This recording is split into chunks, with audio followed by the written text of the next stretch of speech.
the 8th KhetiValah dialogue today, this evening. I'm happy to report to you that some parts of India, it's heavily raining. And that's good news after a lull period of August. September brings more rain for India. So as we are all concerned about farmers, it's a good point. So let me begin with that note. The theme of this particular evening's talk is on poultry, also on climate resilience. We will come to that in a little bit. So we are part of Haladhari Technologies Pvt Limited. Our brand name is KetiWala, and we are concerned about farmers' welfare, and whatever we do is towards the betterment of the lives of the farmers, whether they are doing cultivating the land or also doing animal husbandry. So who are we? We are it's one of a kind agri-tech app. I have downloaded this Android app in my phone. You can do it. It takes 1 minute in Play Store, Google Play Store. And this is an app that provides right guidance and financial assistance to the farmers from the visionary investors whom we call as niveshaks, because farmers are doing everything to keep the food on our table. As a gesture of gratitude, we want to make them happy. So how we accomplish is we connect the farmers with niveshaks. We create a knowledge platform. This dialogue is also an approach towards that. We help farmers in their purchase decisions. We also provide market for their produce. And how we accomplish our mission? We have a Keti Kalyan, that is the welfare of farmers, where we want to connect niveshaks to the farmers. We operate through the infrastructure that is there in India, known as Mandal Kendras, and we conduct Keti Utsavs. We have meetings with people who are in the industry, that is Anusandhan, KV dialogue as we are doing now, and Keti Kosha is something that we do to optimize the usage of the land. And KhetiValah, we come to that details in another slide. And we have a magazine that covers all that we do. And so Anusandhan particularly is about connecting farmers with investors. We choose some offline venues such as Hyderabad, Pune, Dharwad, or Delhi. And we explore new avenues in sustainable farming practices, crop improvement techniques, and technology integration. Keti Kalyan is an event that brings together selected farmers and niveshaks in one stage. And we want to hit 1,000 farmers very soon, where they will be beneficiaries. KV dialogue, as we are doing, this is the 8th dialogue. It provides valuable insights. The last one was on biopesticides, and before that it was use of UAVs and UGVs in agriculture, and millets, and several focused discussions we do by bringing in subject matter experts from industry and academia and a policy framework and government officials from both India and abroad. And we bring specialists from agricultural companies, professionals, and farmers. Collaboration and gathering crucial feedback is also one of the objectives of dialogues. This is about me and some of my passionate contributions to agriculture is in Bureau of Indian Standards. For example, when you have a charger like this, it's written www.bis.gov.in. So we have a standard for agricultural drone, in which I have authored one standard. which is maintained by Manak database. Of course, there are many other things. Our focus is about farmers and other speakers. And I've about 30 plus years of industry experience. I'm also an Air Force officer. I served in multinational companies, and I'm very passionate about farmers. So Mandal Kendras, we have KhetiValah Mandal Kendras. We focus on machinery that is based on the crop that is grown in a particular area, so that the job of the farmer is simplified. They don't need to worry about it. And from crop drones to monitoring drones, and then professional farming advice we provide. And we have inspiring accountability and innovation. We provide guidance on effective farming methods, convenient input sales for all agriculture supplies, financial marketing guidance, and supply of high quality seeds and pesticides to Indian farmers. The magazine, as you could see, Farmers Ikigai, which is a word used in Japanese industrial innovation, and a space where farmers and investors come together, exchange ideas, and inspire one another to shape a brighter future for agriculture. As you know, that every second person in India is directly or indirectly dependent on agriculture. The huge task ahead is a 2 trillion economy based on agriculture, $2 trillion, and 179.9 million hectares of land we are talking about Indian agriculture. So we provide glimpses of innovative agricultural best practices. We provide updates on drones like smart drones, and provide guidance on effective farming methods like use of IoT, etc., and entrepreneur endeavors to revolutionize farming sector, and information on machines, how to use them, technical specs and financial options, and subsidy to revolutionize their mechanisms, including the government support. We have a YouTube channel which will provide you 24/7 news, and where you get all these KhetiValah dialogues also there, and you get technical information and connect with other experts in the field. KhetiValah is a platform for farmers to sell their produce. This is very important. Once you make tomato or something, you need to convert that into money before its value lapses. There were good times for tomato growers recently, and you need to maintain that kind of balance between supply chain. We should not have things like a Boston Tea Party, where you might be aware that in America, they dumped a number of tons of millions of tons of wheat so as to maintain the demand supply balance, which is like counterintuitive, because what you produce is being wasted. So instead, we should be more innovative and more forward looking for taking care of everybody, not just the market requirements, but also the welfare requirements. So we do this in the KhetiValah to boost productivity and ensure fair margin. Kheti Kosha is a very innovative thing where somebody is interested to do farming, and we join hands with them and provide our land, which is otherwise not completely effectively cultivated. Maybe that I went abroad or my family settled in US, Canada, Dubai, somewhere. I want my land to be properly utilized for betterment of humanity.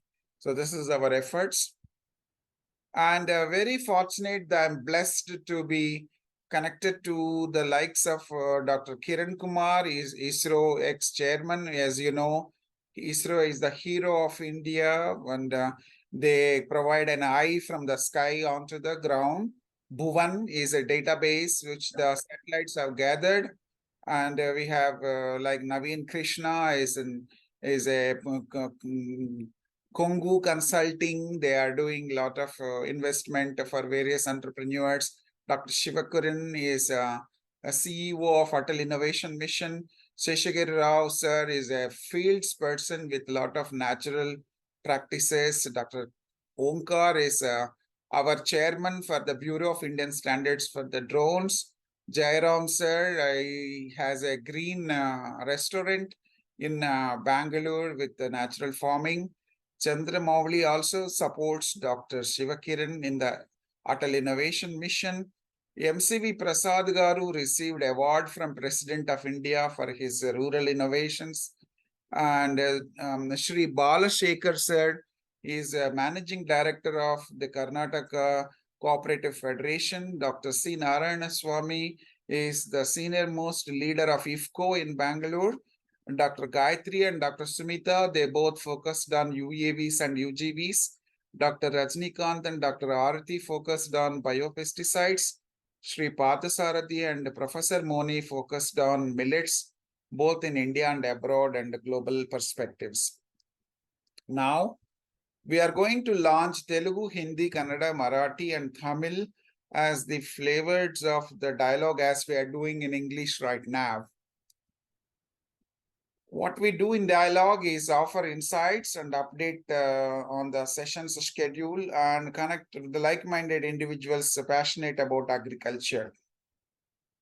In a pure agri talks, we inform you about what we are doing, upcoming sessions, and also exchange ideas and discuss the news and trends and practices.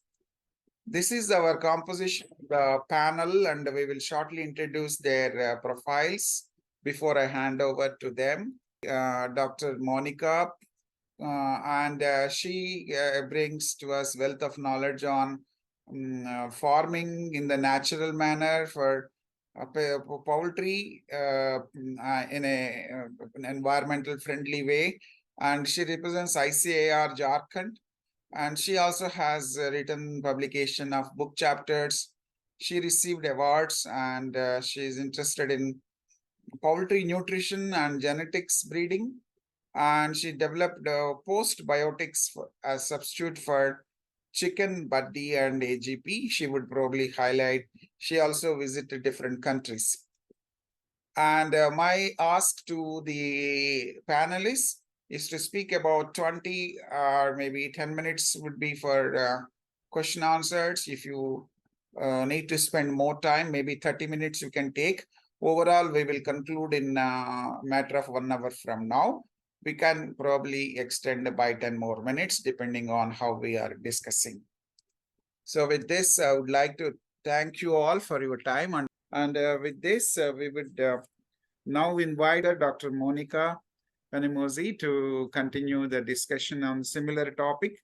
I thank KhetiValah for giving me an opportunity to present at this platform.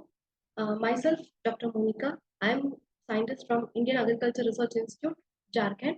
Today, I am here to discuss in detail regarding organic poultry farming for sustainable production.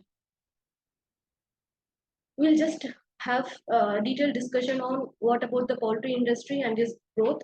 Already Dr. Dhananjay sir have covered over this, but I will just throw a few concepts additional to it. Then we will discuss what is organic poultry production and statistics of organic poultry production in India and its future, how the organic poultry production will exist in India. And what are the requirements to start up for organic poultry production in India, and how we can go for certification of organic produce, whatever we produced, and how we can also commercialize or export our products, whatever we produced at the international platform, and what are the challenges and way ahead associated with organic poultry farming in India. I just want to put here one thing, like if you see the demographic composition of India, like age groups of about 20 to 59 years dominates the most. This shows that people are young minds are mostly occupied in India, where they are very eager to adapt different cultures and different food availabilities and different technologies, whatever is easily available for them. So a survey conducted by Swiggy in 2019 also confirms that a order of about 2 million orders per day and in that order, among the top most preferred order is chicken biryani, masala dosa, and paneer butter masala, chicken fried rice, and mutton biryani. This shows that people of India are shifting gradually more tendency towards to eat non-vegetarian food items when compared to the vegetarian food items. This shows that either the number of people who is adapting or preferring to eat non-vegetarians has been increasing, or the frequency of non-vegetarians eating per day has been increased when compared to the early in India.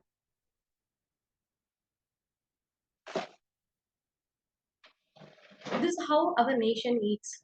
Now, if you see the total non-vegetarians in India, 75% of the people prefer mostly non-vegetarians, whereas in 5% of the people have tendency to eat at hotels, not at home, and remaining 20% of the people have tendency to eat vegetarians. In that, 1 to 2% also have a tendency to eat eggs. That is, they will call sometimes as vegetarians.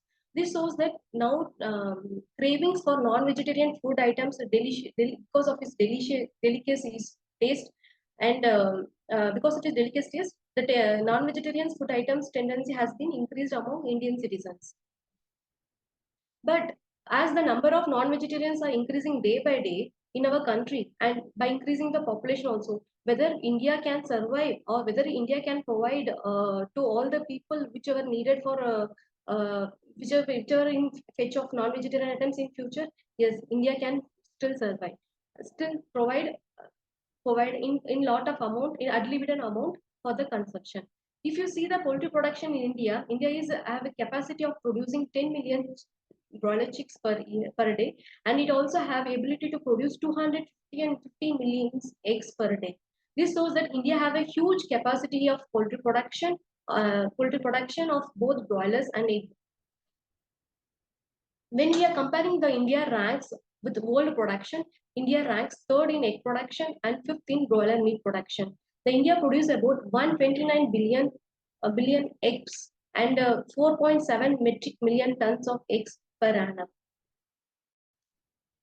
But when we are seeing this production, we are third in egg production and fifth in meat production, but what about the consumption of rate of eggs and meat in India? It is very still low.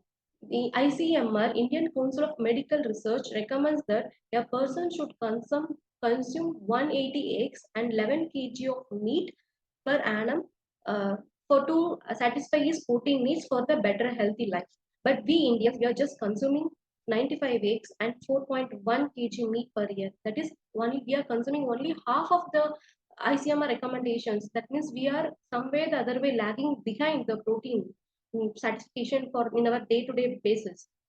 This shows that though India is producing ad libitum amount of eggs and meat, but still we have lot of scope in improving the production so that we can fulfill our own consumption demands.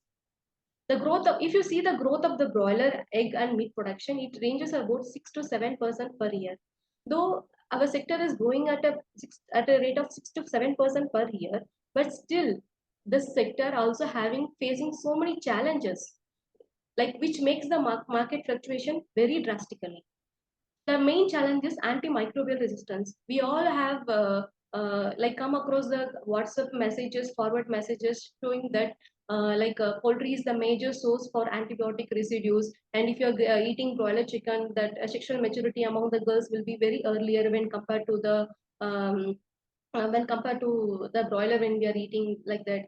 So these are just a myth or the gossips which is spread among the like WhatsApp or the social media. The no antibiotics has been used in poultry for the growth as a growth promoters, because India have already banned use of antibiotics as antibiotic growth promoters. And one more challenge is like during summer we used to face the thin eggshell will be very thin. So people used to tell that as a plastic eggs. Like we should not consume eggs during the summer season because plastic eggs are there like that. So because of, as already sir have discussed, due to heat stress, poultry compromising feed intake, because of that production will get reduced like that. Because of same heat stress only, the egg shell is becoming very thin or rubbery.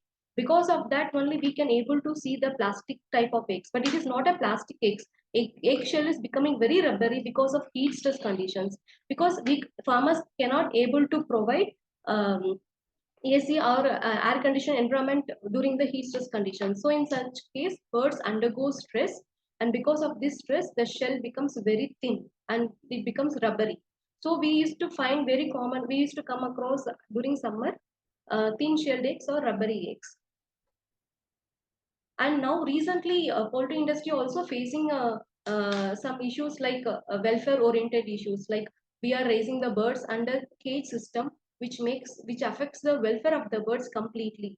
So this leads to put an order in 2008, like cage has to be banned in India. But whether it is completely possible of banning cages in India, no, it is not possible, because we farmers, we cannot able to afford that much high infrastructure to ban the cages and go for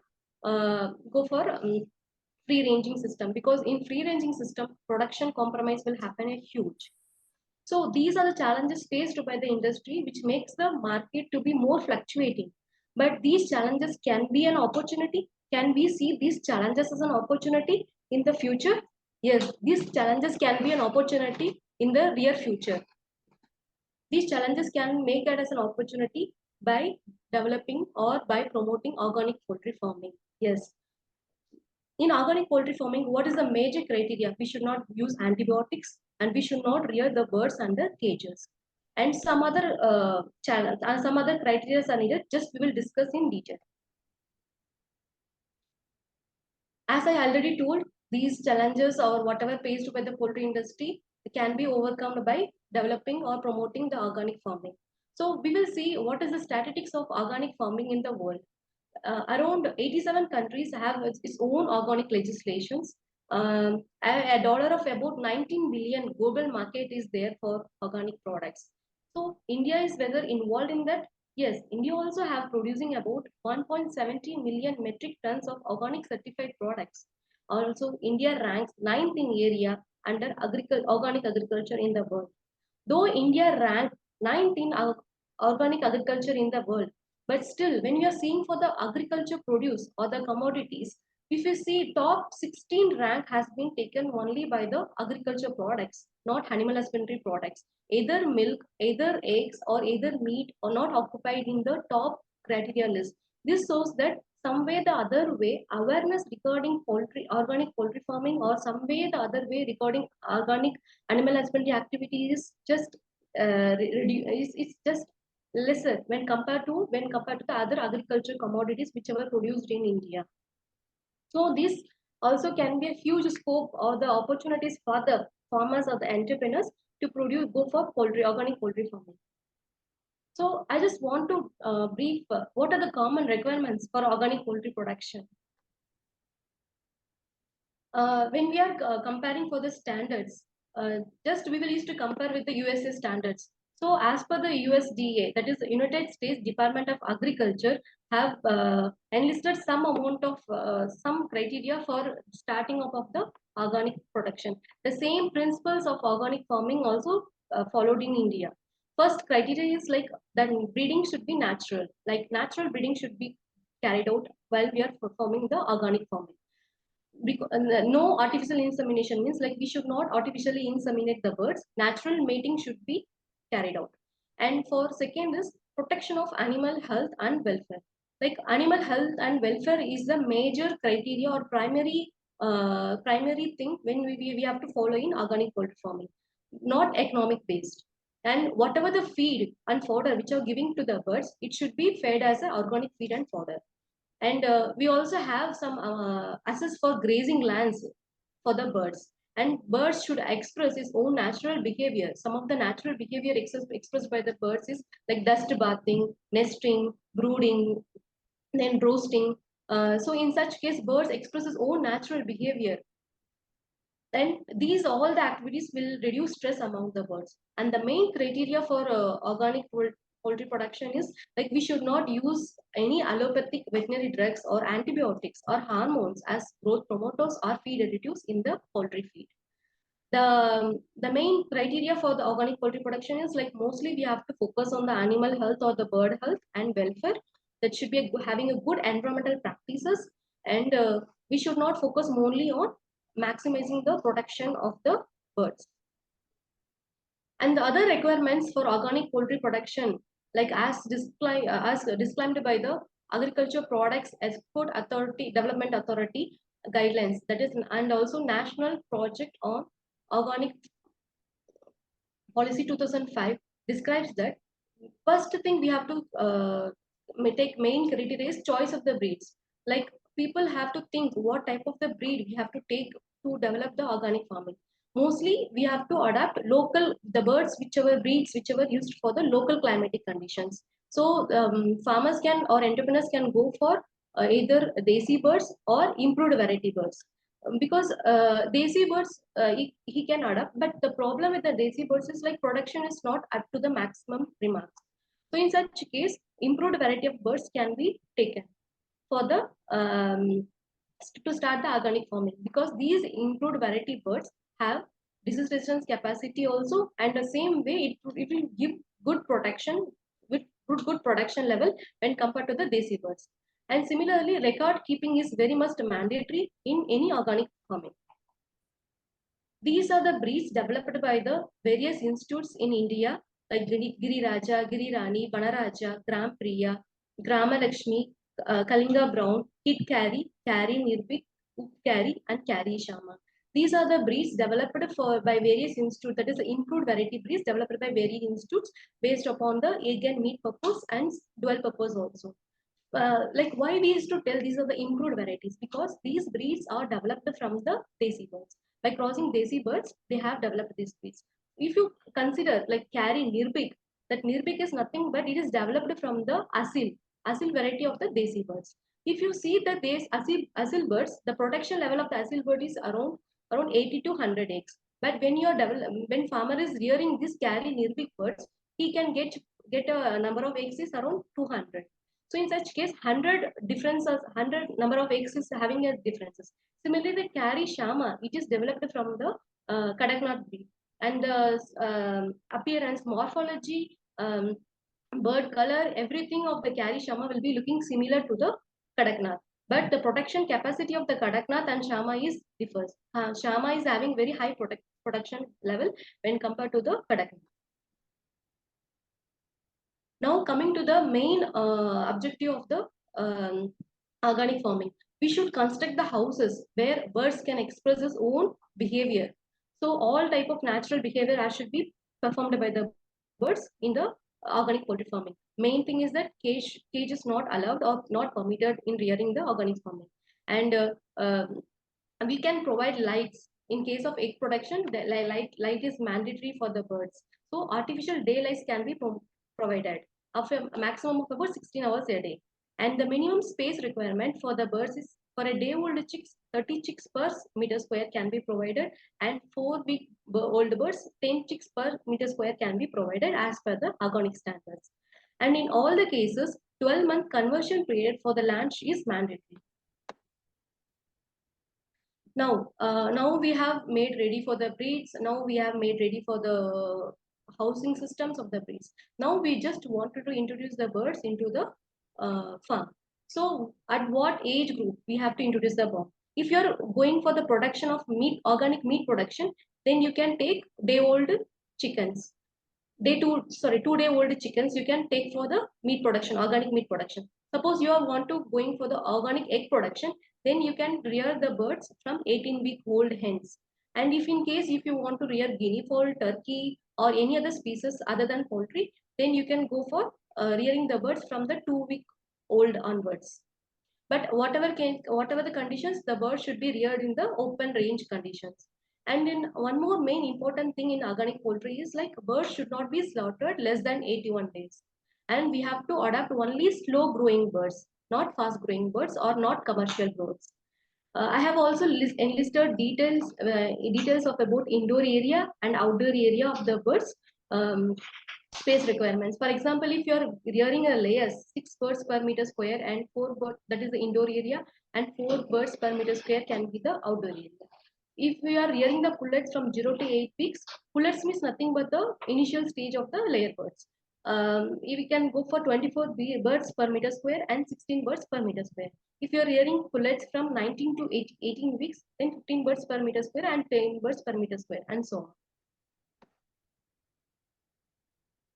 Now, feed. Feed is the major challenge in the organic farming, because the farmers have to provide the same organic certified feed for the birds when you're going for the organic farming. So maximum diet from the feed stuff should be produced as per the organic guidelines.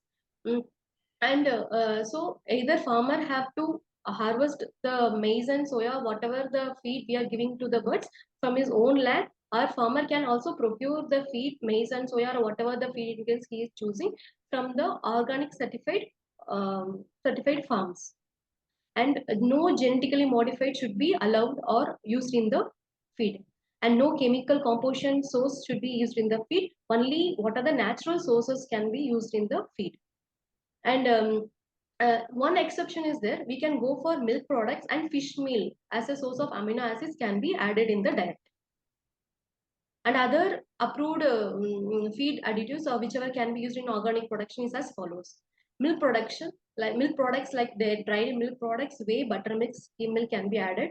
Forages and roughages like cabbage, lucerne, and grass milk can be added. If you are going for pellet feed, that is pellet feed, then pellet binder molasses only is approved. And as I already mentioned, for shell thickness, calcium plays a major role. And in organic poultry, we can go for mineral sources like limestone, calcium carbonate, oyster shell, and copper sulfate. And enzymes whichever needed for the birds to digest its own enzymes can be added is phytase, beta-glucanase, and beta-glycylase. And antioxidant, natural antioxidant sources can be added, especially tocopherol extracts can be added. Then what are the health management measures which can be taken by the farmer to in organic poultry production is like, as I already discussed, like we should not rear commercial birds, because so in such case this is like improved variety birds or desi birds can be reared, as they are already having the natural immunity. So mostly they will not be getting that much infections, but still prevention is better than cure. So we have to rear desi birds or improved variety birds. Similarly, when you're going for antibiotic therapy, suppose in case of any disease condition the farm has been met with, we can go for using lower dose level of antibiotics, but the withdrawal period of 72 hours is must in the such conditions. And in poultry, vaccination is allowed, and phytobiotics, homeopathy, and parasitic control can be carried out as usual. And as already told, broilers should not be slaughtered less than 81 days. And when we are going for raising the birds should not gain a body weight gain of more than 45 grams per day. That means slow growing birds has to be adapted in rearing.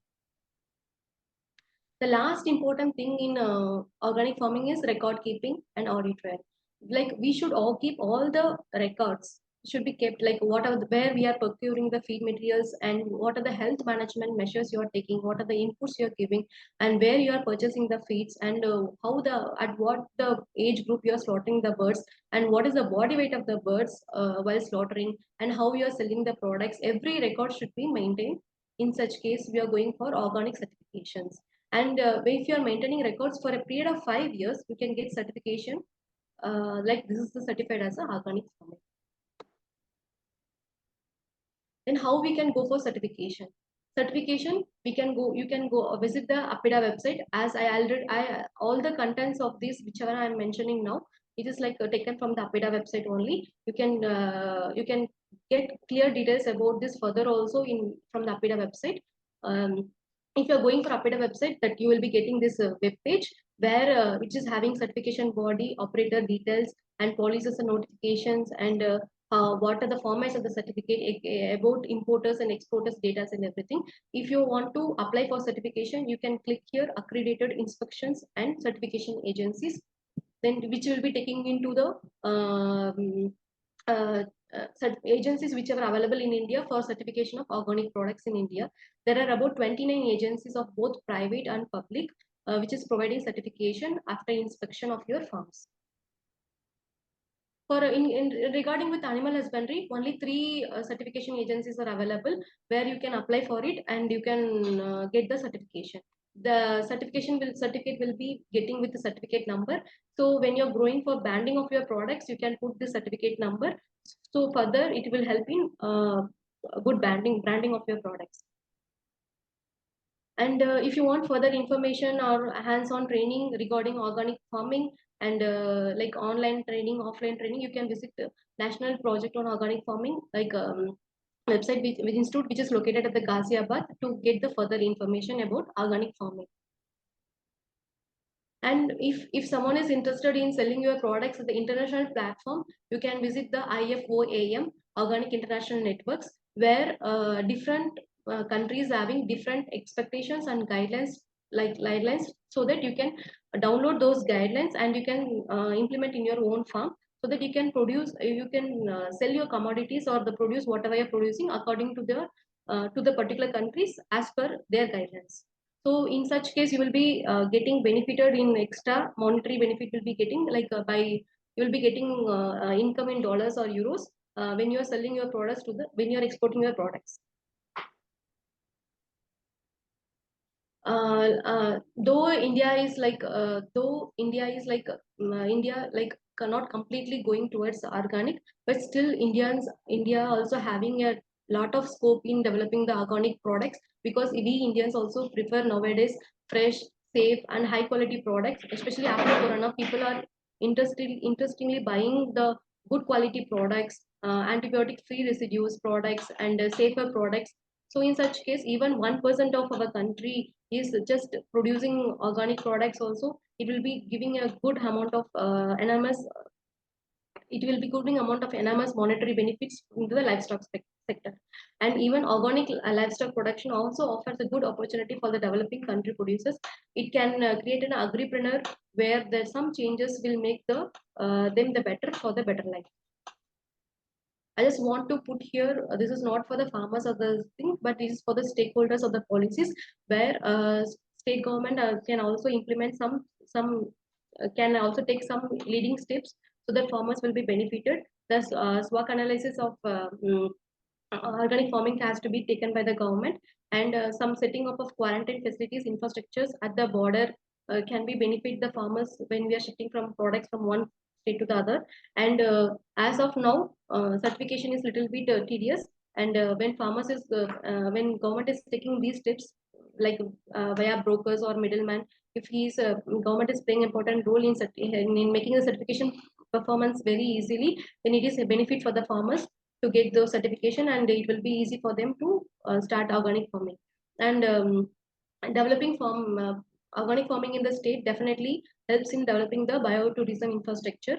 And as humans, we are in need of antibiotic substitutes and also the synthetic amino acids which are used as a feed in the feed. Implementing organic farming definitely can act as a substitute to antibiotics and also the synthetic amino acids. I just want to give two examples over here. This is not the organic farming. This is the free ranging system which is carried out at the Bengaluru by a farmer, where without certification also he is getting a very good income. Like he just he is just rearing the birds in the free range. He's having capacity of 1,000 to 2,000 birds, where his cost of production of the per egg is 6.5 rupees per piece, but he is branding his egg in the name of free range eggs as happy hens. So he is getting a profit. He is selling at a price of about 12 to 25 rupees per egg. So he is getting double or triple the times of amount of profit per egg when compared to normal price. Just branding of his product is fetching this much amount of monetary benefit. I just want to give an example. This is the Girigram Tiniki project. It is developed by the Central Avian Research Institute, Bareilly. Here they are just doing the organic farming only. For that, they are using two improved variety breeds, that is Kari Nirbik and Kari Shama. That is, one is Asil based and one is Kadaknath based breeds. So the cost in for this model, they have taken 1 acre of land. In half of the acre of land, they have established the low cost housing, that is with the help of bamboo sticks and polythene sheets. And apart from housing on the same half acre land, they have also established 2 vermicompost beds also, and 2 black soldier fly larva yielding beds also. And this is the appearance of the farm inside the housing. And another acre of the land they have put for the seasonal crops like greens, legumes, and cereals, which they will cut and chop and put every day morning to the birds, which act as an energy source for the birds, and whole day the birds will be in the free range. And as I mentioned already, they have two vermicompost beds which act as a protein source for the birds. Vermicompost, they will, as dry matter basis of vermicompost, have 60 to 70% protein, and they are also giving black soldier larva for protein supplement for the birds. You can also use, in such case, if you can produce azolla, you can also give because azolla also a good protein sources for the birds. With the help of this thing, it is like a just zero investment from like zero investment, and using seasonal fodders and vermicompost and black soldier fly, they are getting good amount of organic produced eggs without any investment. Last but not least, if you want to have further information, you can just visit the Javiki Bharat, where you can get further information about organic farming. And if you want further information about livestock organic farming, you can visit the manual written by the Indian Council of Agriculture Research, and also the organic other animal husbandry development in Sikkim, the roadmap. And if you want to export your products to outside, you can just visit the organic poultry production manual written by Nicholas. Thank you. Thank you very much. We have had yet another beautiful talk, and you have summarized very nicely the international, national perspectives. This is also a token of appreciation from KhetiValah for having taken time. And when we meet, we would hand over the mementos and certification of appreciation. And like to once again thank each and every attendee, and those who asked question, and all the panelists. And I really congratulate both the panelists for adhering to the time that we have given them. And in spite of a lot of information they were able to bring it down to the particular time. I'm really delighted for all the participation, both the panelists and attendees. So if there are no more questions, Niharika, you could check once more and then you could conclude. So thanks a lot, everyone, for this evening's session of Dialogue-08 of KhetiValah on climate resilient best practices of poultry. And the panelists have done justice to the task of dealing with the context of India as well as globally. And attendees have been inspired and they got inputs. So overall, we achieved our objectives. Thank you, Dhanyavad. We will meet again in another episode. Until then, Jai Hind. Thank you, sir.